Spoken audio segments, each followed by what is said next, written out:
नमस्कार, मेरा नाम कुमार संभव है और आप देख रहे हैं अराउंड द वर्ल्ड। सबसे पहले सुर्खियों पर नजर।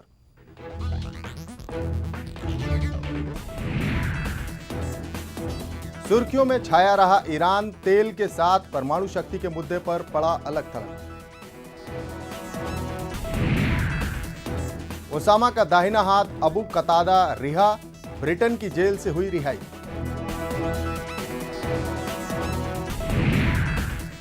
जर्मन राष्ट्रपति क्रिश्चियन वुल्फ का इस्तीफा, होम लोन स्कैंडल के आरोपों से घिरे थे वुल्फ। वाशिंगटन में बॉम्ब प्लांट करने की साजिश नाकाम, मोरक्को का एक नागरिक गिरफ्तार।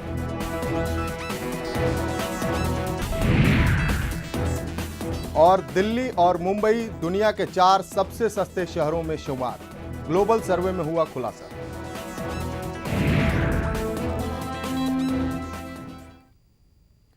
ईरान ने पश्चिमी देशों के खिलाफ सख्त रुख अख्तियार कर लिया है। दुनिया के देशों को धत्ता बताते हुए उसने न केवल एटमी कार्यक्रम की सफलता का ऐलान किया, बल्कि 6 यूरोपीय देशों की सप्लाई रोक दी है। इस धमकी से तेल के दाम बढ़ने के आसार दिखाई देने लगे हैं। ईरान और पश्चिमी देशों के मतभेद का असर भारत पर पड़ने की संभावना जताई जा रही है।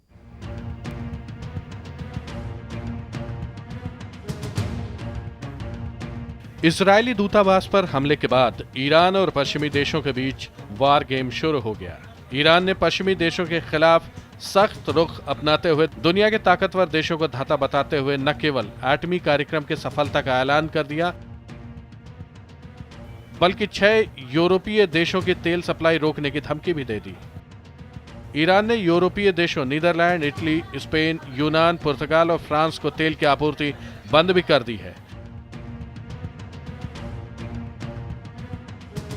इस धमकी के बाद अमेरिकी नौसेना अपने युद्धक बेड़े के साथ हरमुज स्ट्रेट को पार कर आगे बढ़ गए, जिससे युद्ध की स्थिति पैदा हो गई है।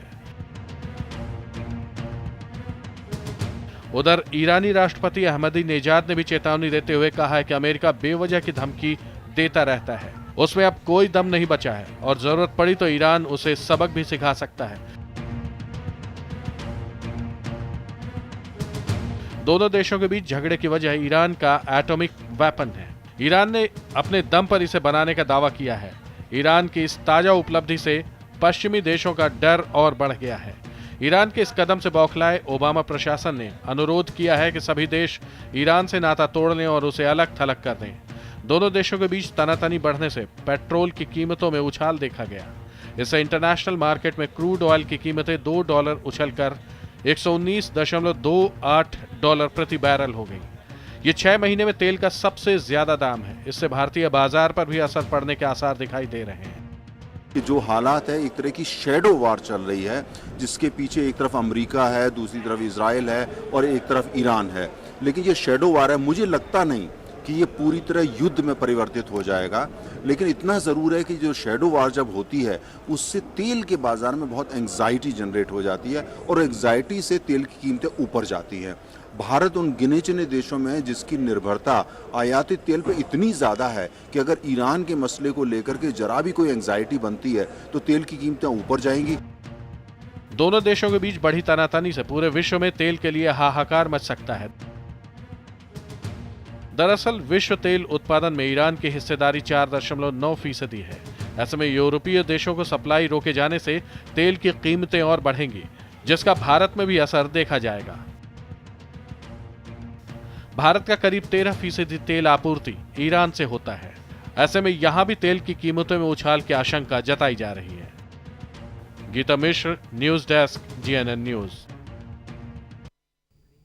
और अभी जो खबर आ रही है कि ईरान ने फ्रांस समेत ब्रिटेन को भी तेल की रुकावट कर दी है, तेल उन्हें नहीं सप्लाई कर रहा है।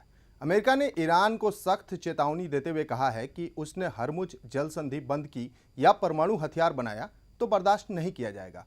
अमेरिका के मुताबिक ईरान के खिलाफ कार्रवाई के लिए हर विकल्प खुले हैं।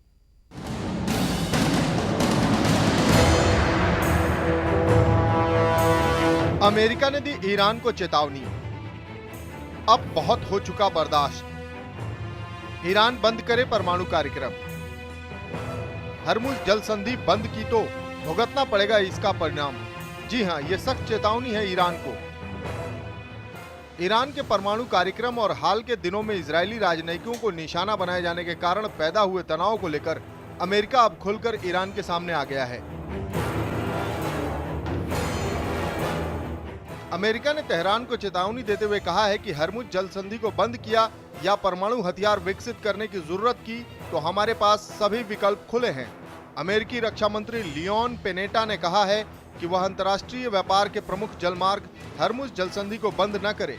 इससे दुनिया के 5वें हिस्से का तेल का व्यापार होता है। हम ईरान को इसे बंद करने की इजाजत नहीं देंगे। उन्होंने कहा कि ईरान सीमा लांघने की गुस्ताखी न करे तो हमारे पास सभी विकल्प खुले होंगे। जैसा कि इजराइल कह चुका है कि यह पहला मौका नहीं है बल्कि अंतिम विकल्प होगा। पेनेटा ने कहा है कि आतंकवाद का समर्थन करने वाला ईरान दुनिया में हिंसा फैलाता है तो अमेरिका इसकी इजाजत नहीं देगा। पेनेटा ने अमेरिका में अन्य देशों के राजदूतों पर हमले की साजिश रचने का भी आरोप लगाया है और ईरान को अंतर्राष्ट्रीय कानूनों का पालन करने की सलाह दी है। इधर कुछ दिन पहले ईरान के राष्ट्रपति महमूद अहमदीनेजाद ने भी अमेरिका को अपनी दादागिरी बंद करने की सलाह दी थी। अहमदीनेजाद ने कहा था कि अमेरिका नहीं चाहता कि दूसरा मुल्क आगे बढ़े।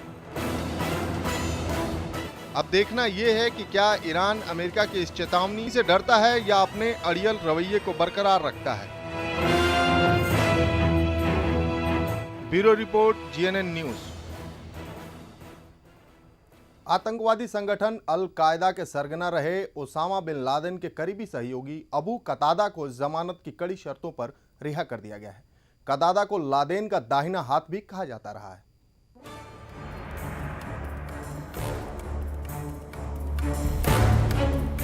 ये चेहरा खौफ के पर्याय रहे अबू कतादा का है। कतादा का असली नाम ओमर ओथमान है। कैमरे की फ्लैशलाइट के बीच रात के अंधेरे में कतादा को जेल से बाहर छोड़ा जा रहा है। ब्रिटेन के वसेस्टरशायर के एक जेल में अबू कतादा को रखा गया था।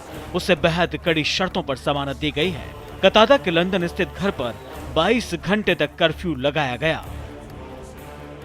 कतादा ब्रिटेन की राष्ट्रीय सुरक्षा के लिए गंभीर खतरा है और पिछले 6 सालों के दौरान उसने अधिकांश समय जेल में ही बिताया है।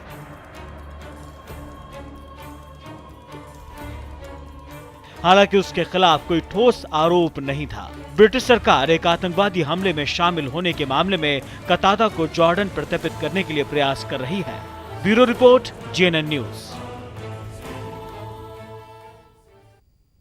हम यहाँ रुकेंगे एक छोटे से ब्रेक के लिए। ब्रेक के बाद भी जारी रहेगा अंतर्राष्ट्रीय खबरों का ये विशेष कार्यक्रम अराउंड द वर्ल्ड।